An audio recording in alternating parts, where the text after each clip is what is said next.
제가 예전에 신학을 공부하던 시기에 이런 말이 있었습니다.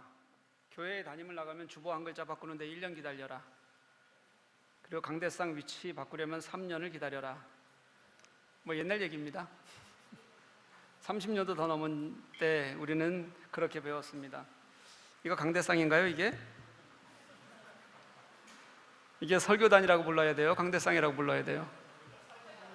예, 저는 목사인데도 그 차이가 뭔지 잘 모르겠어요. 여전히 설교단과 강대상의 차이. 아마 같은 뜻으로 쓸 겁니다. 이걸 이리저리 늘 옮겨 다니는 우리 교회 같은 데서야 그쵸? 어디에 있건 뭔 소용이 있겠습니까? 또 요즘 시대가 많이 바뀌어서요, 새로운 목사가 오면 긍정적인 방향이라면 새롭게 바뀌는 것이 훨씬 더 좋은 것 같아요. 제가 볼 때는. 왜냐하면 익숙한 것이 좋은 것이라서 익숙한 건 아닙니다. 익숙한 건 편안해서 익숙한 것이거든요. 다시 말하면 편안하고 익숙한 것을 찾다 보면 그게 옳다고 착각하게 되고, 그래서 정말 중요한 것을 놓치게 될 때가 굉장히 많습니다. 지금 우리가 읽어가는 논쟁이 다 이런 것에서 출발합니다. 바리새인들은, 이런 종교 지도자들은 예수를 보면 그 예수가 보기에 너무 생소한 거예요. 그 제자들도 너무 생소한 거예요. 당연하게 여겨졌던 일들을 예수의 제자들과 예수는 하지 않아요. 또 당연히 하지 말아야 될 것들을 서슴없이 하는 모습을 가지고 있거든요. 이전에는 그렇게 행동을 하는 지도자들이나 높은 위치에 있는 사람들이 없었어요. 그러니까 그런 걸 보는 게 얼마나 거스르겠습니까? 정말 거스르는 거죠. 이런 상황에서 오늘 세 번째 논쟁인 금식 논쟁으로 이어집니다. 앞에 두 가지는 무엇을 해서 힐난을 받았어요? 중풍병자에게 죄사함을 선포한 것 때문에 그랬고, 또 세리와 죄인들과 함께 식탁을 마주한 것 때문에 그랬는데, 이제는 무엇을 하지 않아서, 뭘 하지 않아서요? 금식을 하지 않아서 또 힐난을 받는 겁니다. 이런 걸 가지고 우리가 전문 용어로 뭐라 그러냐면 해도 XX, 안 해도 XX 이렇게 얘기해요. 웃는 분들은 그게 무슨 단어인지 아시는 거죠? 집에서 늘 쓰시는 단어예요. 그렇죠? 네, 안 웃으시는 엄청 심각한 분들은 그냥 웃으세요. 또 그걸 그렇게 심각하게 받아들이시고. 네, 제가 여기서 하고 싶은데 참은 거예요, 그냥. 뭐라고요? 참으시라고요? 예, 집에서 쓰는 전문 용어를 여기서 막 쓰면 안 되잖아요. 네. 금식은 당연하게도 구약의 배경입니다. 구약에서 규칙적으로 금식을 요구하는 경우는 단 한 번밖에 없었어요. 언제냐면 속죄일입니다. 그러니까 금식은 진실한 참회를 위한 방법이었어요. 정기적인 것은 그거 한 번밖에 없어요. 참회를 하는 날. 여러분, 음식을 먹지 않으면 고통스럽지 않습니까? 저는 원래 아침을 잘 안 먹습니다. 아침에 일어나서 커피 한 잔 마시고 그냥 시간 보내다가 점심 먹으면 딱 정말 편안해요. 그 사이에 뭔가 먹으면 속이 좀 불편한 편에 속합니다. 그런데 오전에 금식을 하는 날이면 눈을 뜨면서부터 배가 고파요. 진짜. 진짜 그래요. 왜 그런지 진짜 모르겠어요. 평상시에는 줘도 싫은데 금식이 결정이 되면 눈 뜨면서부터 배가 고파서 그거 12시까지 참기가 굉장히 어렵습니다. 참 신기해요. 저 그전에는 안 먹는 게 원래 좋은 사람인데 그래요. 그래서 제가 그런 걸 생각해 보면 굶으면서 다이어트 하시는 분들은 참 독한 분들이에요. 그런 분들하고는 사귀지 마십시오. 금식이 그런 겁니다. 안 먹으면 힘드니까 그 금식 한 끼 한다고 해서 큰일이 벌어지겠어요. 하루 한다고 해서 사람 죽지 않아요. 근데 그 한 끼가 사람의 마음을 이상하게 굉장히 힘들게 느껴지게 해요. 그러니까 그 힘든 그 시간을 지나면서 금식의 이유를 더 생각하거나, 그리고 또 금식을 하기 위한 이유의 일들을 더 수행하거나 하는 데 도움을 주는 거예요. 우리 교회도 사순절이 되면 릴레이 금식 기도를 하고요. 또 우리 이번에 이제 비전 트립 가는 팀도 40일 전서부터 이제 돌아가면서 금식 기도를 합니다. 릴레이로요. 이런 게 다 더 많이 생각하고 더 많이 느끼기 위해서 하는 것들이에요. 그래서 유대인들도요, 이 속죄일만이 유일하게 한 번 정확하게 정기적인 금식일이었지만 그 외에도 구약 성경을 보면 깊은 참회가 필요할 때도 금식을 했고요. 그리고 또 큰 위기에 처해 있을 때도, 하나님 앞에 부르짖어야 할 때도 죄를 뒤집으시고 금식하면서 하나님께 기도하기도 했어요. 이 모든 경우가 다 극적이고 깊은 참회와 슬픔을 나타날 때 하는 것임은 분명한 것입니다. 그런데 이런 금식이 예수님 시대에는 일주일에 2번 금식하는 걸로 바뀌어졌어요. 그래서 월요일과 목요일에 금식을 하게 됐어요. 이 금식은 율법에 기록이 된 것도 아니었고 그들이 규정을 하는 장로들의 유전으로 규정이 된 것도 아니에요.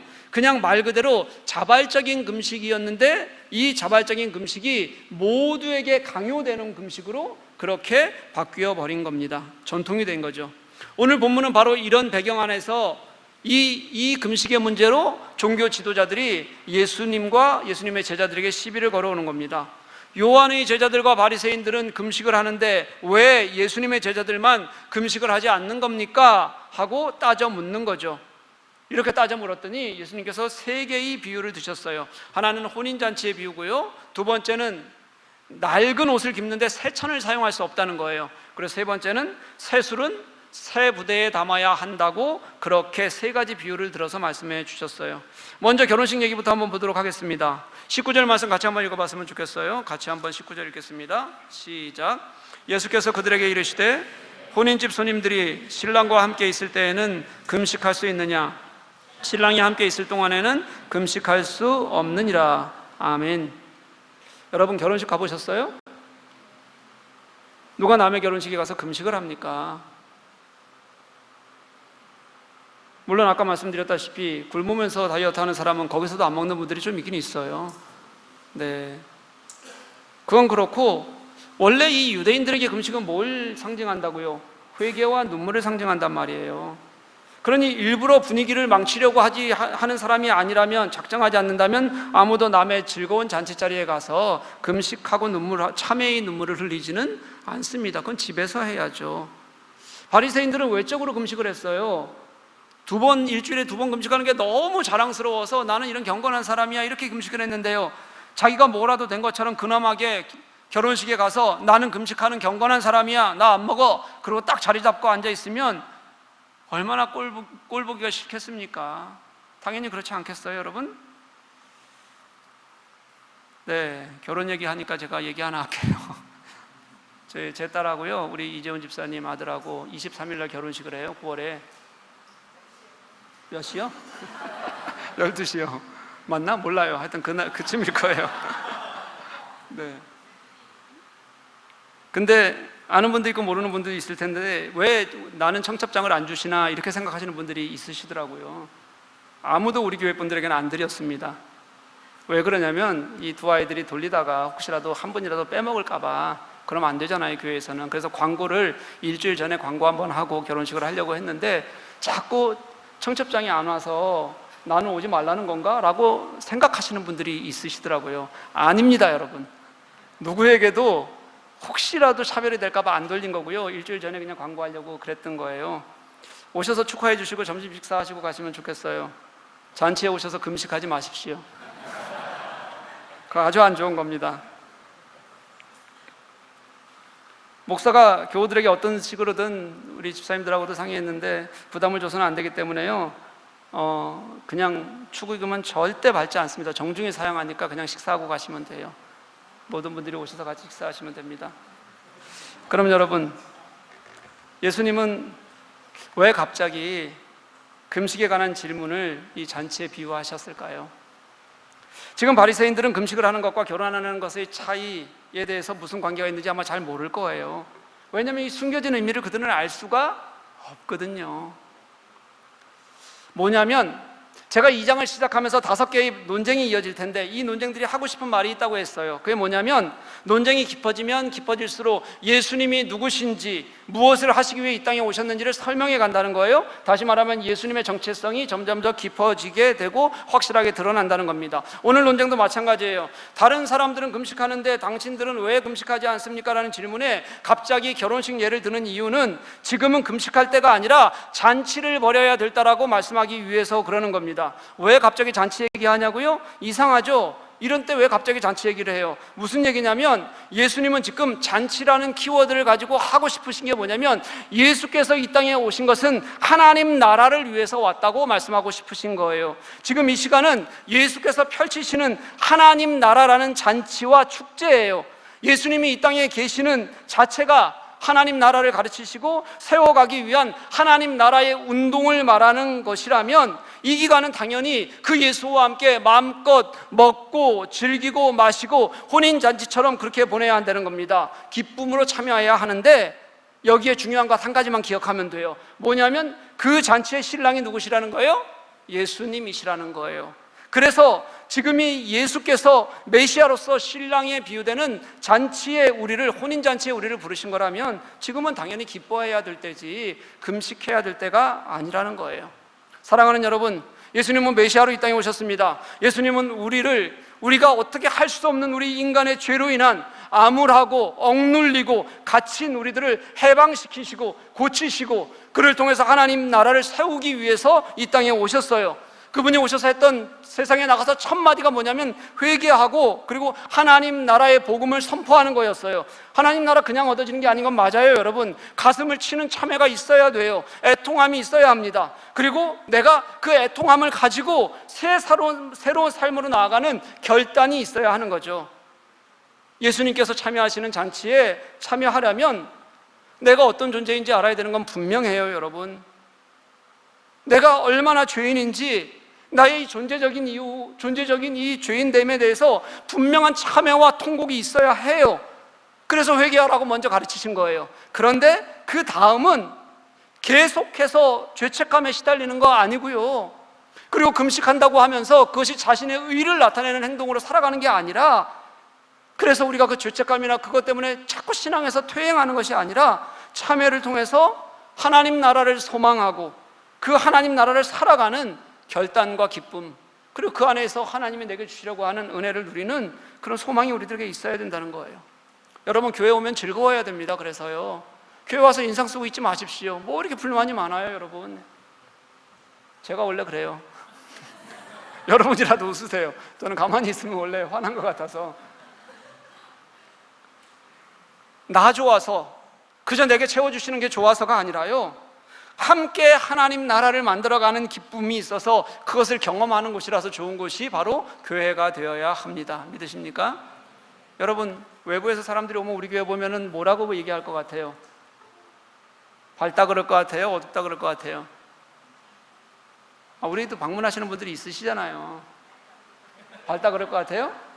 네, 밝다 그래요. 그 밝음이 여러분 같이 하나님 나라를 만들어가는 은혜 속에서 보여져야 된다는 거예요. 그런데 하나님 나라의 도래인 혼인잔치에서 그 존재도 알지 못한 채 여전히 전통 운운하면서 얼굴을 찡그리고 앉아서 금식하고 앉아있는 볼썽사나운 모습, 혹시 나는 그렇지 않습니까? 주님께서 이런 모습을 본다면, 당신의 잔치에 초대된 우리들이 그런 모습으로 자꾸 사람을 보고 교회를 본다면 어떻게 여기시겠습니까? 예수님은 지금 이렇게 선포하는 겁니다. 예수가 메시아 되시는 하나님 나라에서는 예수가 중심이다. 예수가 잔치를 베풀고 그 잔치의 신랑으로 있다. 지금 우리가 보아야 할 것은 낡은 전통이 아니라 하나님 나라의 주인이신 예수 그리스도, 그 예수 그리스도 한 분만으로 오늘 기꺼이 즐거워하는 사람들, 그들의 모임이 우리 교회여야 한다고 그렇게 우리들에게 가르쳐주고 있는 겁니다. 그러면서 오늘 뭐라고 얘기하냐면 20절 말씀을 보니까 만약 금식하면서 울어야 할 때가 있을 텐데 그때가 언제라고 말씀하냐면 예수를 빼앗길 때라고 그렇게 말씀하세요. 여러분, 이게 종말론적 의미를 담고 있는 거예요. 끝까지 예수를 알지 못하는 사람들이 있어요. 마지막 순간에도 그 예수를 나의 구주로 섬기지 못하는 사람들이 있어요. 여전히 하나님이 이루시는, 예수께서 이루시는 하나님 나라를 모르는 사람들이 있어요. 얼마나 불쌍하고 안타깝습니까? 그런 사람들은 끝까지 예수를 만날 기회조차 알지 못한 채, 그것조차 잡지 못한 채 자기 중심으로만 살다가 더 이상 예수를 만나지 못하는 그 종말의 때가 되면, 그 예수를 빼앗길 때가 되면 결국은 그 고통 때문에 고통스럽게 통곡해야 될 때가 온다는 거예요. 여러분, 예수께서 이 땅에 오셔서 이미 자신을 보이셨는데 그 예수님을 보지 않고 내가 보고 있는 나의 삶의 직장에 있다가 결국 이 예수님을 빼앗길 때 그렇게 통곡하며 울게 되는 그런 사람들이 아니어야 한다는 거예요. 지금 우리는 예수께서 계실 때 기쁨을 누려야지, 지금 통곡하고 예수를 잃어버릴 때 그때 통곡해서는 안 되는 주님의 자녀들인 것을 여러분 기억해야 합니다. 이제 다른 비유도 좀 볼게요. 이제 두 개의 비유가 더 나와요. 하나는 낡은 옷에 생배 조각을 붙이는 것에 대해 말하고요. 당시 생배 조각, 이 배옷은요, 시간이 지나면 수축작용이 일어나나 봐요. 수축이요. 그러면 새 옷으로 만약에 낡은 옷을 입잖아요. 그럼 새 옷감이 수축을 하는 동안 낡은 옷감은 이미 수축이 다 된 상태이기 때문에, 그리고 낡아서 이미 좀 흐드러져서 수축을 하지 못하잖아요. 그럼 새 옷이 수축을 하면서 이 헌 옷감을 어떻게 해요? 잡아당기게 돼요. 잡아당기면서 구멍이 나게 되는 거죠. 잡아뜯어서. 그래서 더 빨리 망가진다는 거예요. 새 것과 헌 것을 같이, 낡은 것을 섞어서는 안 된다는 말씀입니다. 그러면 헌 옷은 뭘로 기워야 돼요? 당연히 헌 조각으로 기워야 된다는 거예요, 여러분. 세 번째 비유도 마찬가지입니다. 새 포도주를 낡은 부대에 담으면 터지게 됩니다. 새 포도주일수록 아직 발효의 시간이 필요합니다. 이산화탄소가 계속 발생하기 때문에 부대가 팽창하게 돼요. 이때 새 부대는 탄력성이 있어서 괜찮지만 헌 부대는 이미 탄력성이 떨어지고 잃어버린 상태여서 결국은 팽창하면 어떻게 된다는 거예요? 터져버릴 수밖에 없다는 겁니다. 당연히 새 포도주는 새 부대에 담아야 합니다. 이것도 새 것과 옛 것은 어떻게 될 수밖에 없어요? 함께 있을 수 없다는 것을 분명하게 예수님께서는 가르쳐주고 계시는 거예요. 여러분, 여기에서 하고 싶은 얘기가 이거예요. 예수께서 펼치시는 하나님 나라, 이것과요, 종교 지도자들이 계속 관습 속에서 찾으려고 하는 그들의 나라는, 이 둘은 함께 할 수 있지 않다는 거예요. 이걸 분명히 가르쳐 주는 겁니다. 왜냐하면 그 중심에 예수가 계시지 않는 한 어떤 것도 같이 하나가 되어서 이해시킬 수가 없기 때문에 그래요. 예수님은 어려움과 아픔, 고난과 고통이 있는 자들에게 하나님 나라를 선포하셨습니다. 낙심한 자들을 일으키셨어요. 병든 자들을 고치셨어요. 죄사함을 선포하셨어요. 세리와 죄인들과 같이 하시면서 그들과 함께 잔치를 누리시는 것을 마다하지 않으셨어요. 무슨 뜻이에요? 누구라도, 어떤 사람이라도 예수 그리스도를 믿고 받고 따라다니면, 결단한 사람이라면 더 이상 그들은 반복되는 애통함으로 사회적으로 그렇게 버려진 것처럼 그렇게 이제는 취급받는 것이 아니라, 그 애통함을 딛고 일어서서 예수께서 만들어 가시는 그 하나님 나라의 잔치에 누구라도 참여하는 기쁨을 누릴 수 있다는 뜻입니다. 모든 사람에게 하나님께서는, 우리가 알지 못하는, 우리가 손가락질 하던 사람들에게도 하나님께서는 그 마음을 여셨어요. 주님이 중심에 계시면, 주님을 인정하고 따르면 그 잔치에 참여할 수 있다고요. 이건 우리들에게 하는 말씀과도 같아요. 여전히 죄인처럼 그렇게 살아가는 우리이지만, 주님을 만난 우리에게 정말 주님께서는 계속해서 당신을 누릴 수 있는 은혜를 주시는 거예요. 믿으셔요? 그 주님이 중심에 있을 때 우리는 그리스도인으로 살아가는 기쁨을 누린다는 거예요. 그런데 바리새인들은 죽으라고 옛 전통에 머물러야 한다고 주장하는 겁니다. 주님이 계셔도 상관없다는 거예요. 그냥 금식하라는 거예요. 그들은 만약에 주님이 진짜 예수님이신 줄 알았더라도, 그래도 바리새인들은 예수를 앞에 놓고, 그래도 예수님도, 심지어 예수님조차 금식해야지요 라고 말했을 사람들이에요. 안 받아들여요. 아무리 그렇게 주장해봐야 결국 새 시대의 질서를 이길 수가 없다는 것이 예수님의 가르침이에요. 아무리 주장해봐야 헌 옷이 더 찢어지고 더 망가지듯이, 부대가 터져버리듯이 버려질 뿐이라는 것을 우리들에게 분명하게 말씀해주고 있으십니다. 사랑하는 여러분, 자꾸 나의 생각으로 억지로 끼워 맞추려고 하면 망가져요. 여러분의 생각이나 여러분의 가치가 교회를 다 담지 못해요. 하나님의 마음을 담을 수가 없어요. 교회의 전통이라는 게요, 예수가 중심이 되셔서 예수께서 가르치시는 것이 지금 오늘 이 시간에서도 옳은가, 그리고 주님께서 오늘 이 판단조차도 정말 기뻐하시는가, 이것에 대해서 우리가 고민하지 않으면 우리의 옛 생각들은 자꾸 교회를 어지럽히게 되어져 있어요. 예수님의 가르침도 내 마음대로 해석한 것이 아니라 진짜 예수님의 마음으로 뜻을 알아서 행하는 것이 아니라면 그것처럼 교회를 어렵고 우울하게 만드는 우둔함이 없어요, 여러분. 예수님께서는 좀 더 생생하게 알아들으라고 옷을 깁는 비유나 새 부대에 포도주를 담는 비유를 말씀하셨어요. 당시 사람들은 이렇게 얘기하면 이게 무슨 뜻인지 다 알아요. 낡은 부대가 터뜨려졌다는 것, 이게 무슨 의미인지 다 알아요, 여러분. 근데 그들은 알면서도 바리새인들은 예수께서 그렇게 말씀하셨을 때 받아들이지 않았어요. 그리고 예수를 점점 더 위협으로 생각했어요. 처음에는 예수가 하는 일을 막고 싶었고 자신들의 방해가 되지 않고 싶었는데 점점 예수님이 아무리 말씀하셔도 받아들이지 않으니까 결국 그들은 예수를 죽이려는 계획을 세우고 예수를 십자가에 죽게 만들어요.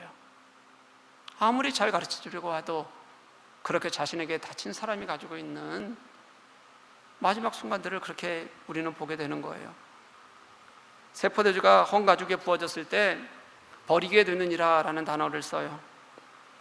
이 헬라어 단어가요, 아폴리나이라는 단어인데 마가가 이 단어를 꽤 여러 번 사용을 합니다. 마가가요. 이 마가가 이 단어를 언제 쓸 때 사용하냐면 귀신을 쫓아낼 때 이 단어를 썼어요. 쫓아냈다 그럴 때 이 아폴리나이라는 단어를 썼어요. 예수님을 죽이려고 음모를 세웠다 할 때 똑같이 이 아폴리나이라는 단어를 썼어요. 그리고 또 포도원 주인이 자기의 소작을 들이지 않고 아들마저도 죽이는 그 농부들을, 악한 농부들을 진멸하는 것이 나와요. 그때 그 진멸하는 행위에도 똑같은 단어를 사용했어요. 이 단어가 마가가 여러 번 썼는데 이 단어를 쓸 때의 모든 문맥이 뭐냐면 하나님 나라를 이루고자 하시는 예수 그리스도와 이 예수 그리스도에게 반대하는 악한 세력과의 대결을 보여줄 때 꼭 이 단어를 썼어요. 다시 말하면 낡은 가죽 부대가 터트려졌다는 것은 예수께서 만드시는 하나님 나라가 자꾸 자기의 뜻대로 되지 않는다고, 내 잣대로 만들어지지 않는다고 거부하는 자들의 패배를 상징하는 겁니다. 근데 이게 그냥 패배가 아니라 이것도 종말론적이어서요, 그냥 내가 이거 안 받아들이면 그만이지 뭐 나는 그냥 그렇게 살래, 이런 받아들이고 말고의 문제가 아니라 그 결과가 얼마나 처참하게 예수 그리스도와 반대했을 때의 그 결과가 처참한지를 명확하게 보여주는 단어로 이 단어를 쓰고 있어요. 그냥 안 받아들이면 그만이지 나 이렇게 살다 죽는 게 아니라는 거예요. 여러분, 사랑하는 여러분, 하나님 나라는 예수께서 오셔서 시작하셨고요, 예수께서 십자가의 죽으심으로 우리에게 주어졌어요. 예수께서 먼저 가르치시기 시작하셨고 자신이 직접 복음이 되셔서 이루신 거예요. 그런데 우리가 그 예수를 믿는 신자들이 복음 자체이신 예수 그리스도가 아니라 복음을 해석했다고 스스로 생각하는 다른 것들에 자기의 마음대로 해석하고 거기에 더 매이고 이런 사람들이 우리 교회에는 너무 많습니다. 여기 우리 교회 말고요, 우리 전체 교회예요. 여러분, 진짜 많아요. 예수님이 아니라 분명히 들어보면 그 가르침이 왜곡됐는데도 불구하고, 그것을 비틀어졌는데도 불구하고 그것이 옳은 것이냐 그 예수님 위에 놓아요. 그리고 그 왜곡되고 낡은 기준으로 모든 것을 맞추어서 재단하려고 하는 사람들이 참 많습니다.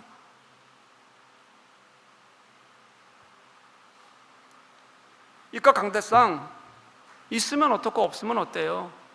물론 있으면 좋긴 하죠. 뭐 그렇지만 없으면 저거 갖다 쓰면 돼요.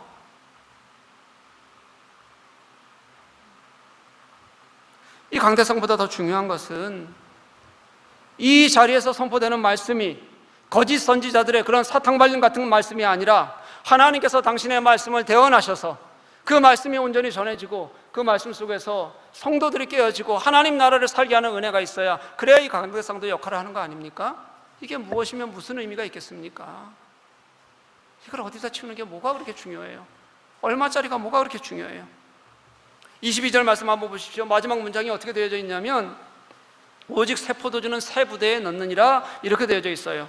우리말 성경은 이렇게 하나의 문장이잖아요. 문장으로 되어져 있지만 원문을 봤더니 원문엔 동사가 없더라고요. 형용사와 명사가 두 번씩 반복되는 거예요.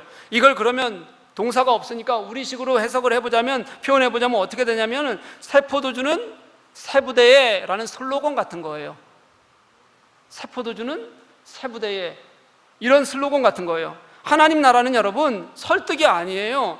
예수 운동은요 방향입니다. 가자는 거예요. 가야 한다는 거예요. 그 방향으로 같이 서서 걸어가면 그 길 위에서 주님을 만나고 주님과 함께 성취하고 기쁨을 누리는 은혜가 있는데, 그냥 고집으로 내가 안 간다고 머물러 있건 아니면 다른 곳으로 간다고 그렇게 방향을 걸으면 그게 터지고 도태되고 망가지는 것이 우리에게는 어쩔 수 없는 우리의 모습이 되어지는 거예요. 그러지 말자는 거예요. 예수 믿으면서 기왕이면 기쁘게 예수 믿자는 겁니다. 주님이 내게 가르치시는 은혜가 우리 속에서 넘치게 하자는 거예요. 자꾸 나의 어떤 잣대가 나를 그리고 교회를 어렵게 하지 말자는 거예요. 지금 이제 우리는 하나님 나라를 따라 걷는 사람들이지 내가 자꾸 만드는 어떤 기준들이 전부인 것처럼 말해서는 안 된다는 겁니다. 사랑하는 교회 여러분, 우린 그 하나님 나라 운동에 걸맞게 같은 길을 걸어가는 기쁨이 있었으면 좋겠습니다. 결국 이 문제는 예수 그리스도를 어떻게 보는가, 예수님을 도구로 보는가 아니면 나의 진정한 주권자로 보는가에 따라 달라진다고 생각해요. 성경이 아주 잘 가르쳐줘요. 유대인들이 예수님을 3년 내내 따랐어요. 많은 사람들이 따랐습니다. 벌떼처럼 몰려들었어요. 그렇지만 그들은 마지막까지 예수를 도구로 삼았습니다. 도구로 삼았는데 그 도구로서의 역할을 하지 못하니 예수 그리스도를 결국은 십자가에 못 박게 내어 주었어요. 그런데 그랬다가도 그들이 그 예수가, 우리가 십자가에 못 박은 예수가 하나님이시라는 것을 그들이 깨달았을 때, 그리고 그 하나님이 우리의 구원자라는 것을 알았을 때, 그들은 다시 모든 삶이 바뀌는 은혜를 경험하게 돼요. 하나님 나라는 내 생각과 내 기준을 내려놓으면 기쁨이 되는 나라인 것 같습니다. 하나님 나라는 함께 우리가 하나님의 기쁨이 무엇인지를 더 고민하고 노래하고 함께 찾을 때 그 안에서 하나님이 일하시는 나라인 것이 분명한 것 같습니다. 주님이 주인 되시는 그런 깊은, 마음 깊은 곳에서 진심으로 주님을 주인으로 인정하고 받아들이면, 그리고 우리가 그 안에서 길을 걸으면 삶이 되고 은혜가 되는 나라가 하나님 나라가 됩니다. 사랑하는 교회 여러분, 우리도 주님이 도구가 아닌 목적이 되어야 합니다. 주님이 목적이 되면 다른 이유들이 아니라 그저 주님 자체로 기뻐지고 주님이 있는 곳에서 있어지고 싶어지고, 그리고 하나님 나라가 우리의 소망이 되어져요. 예수께서 중심에 계시는 진정한 하나님 나라는 하나님의 사랑이, 하나님의 정의가 우리 통치의 기본이 되는 그런 나라예요. 우리의 생각과 가치가 그것이 중요한 나라가 아니라는 거예요. 예수님도 그렇게 가르치셨어요. 사랑하는 여러분, 우리 다른 것 말고요, 자꾸 나의 무엇이 하나님 나라로 살아가는 것을 가로막도록 그렇게 내버려 두지 말고요, 예수님께 집중하는 저와 여러분 되셨으면 좋겠어요. 그리고 예수님의 가르침을 가감없이 받아들이되 정말 내 모든 순간순간에서 그 예수님께서 정말 이것을 원하시는지 돌아보며 함께 기쁨을 누릴 수 있었으면 좋겠어요. 그래서 그 하나님 나라를 함께 기뻐하고 살아가는 것, 그 하나님 나라에 내가 오늘 서 있는 것이 얼마나 큰 은혜인지를 우리 공동체 안에서 기뻐하며 누리는 저와 여러분 될 수 있기를 간절히 축복합니다.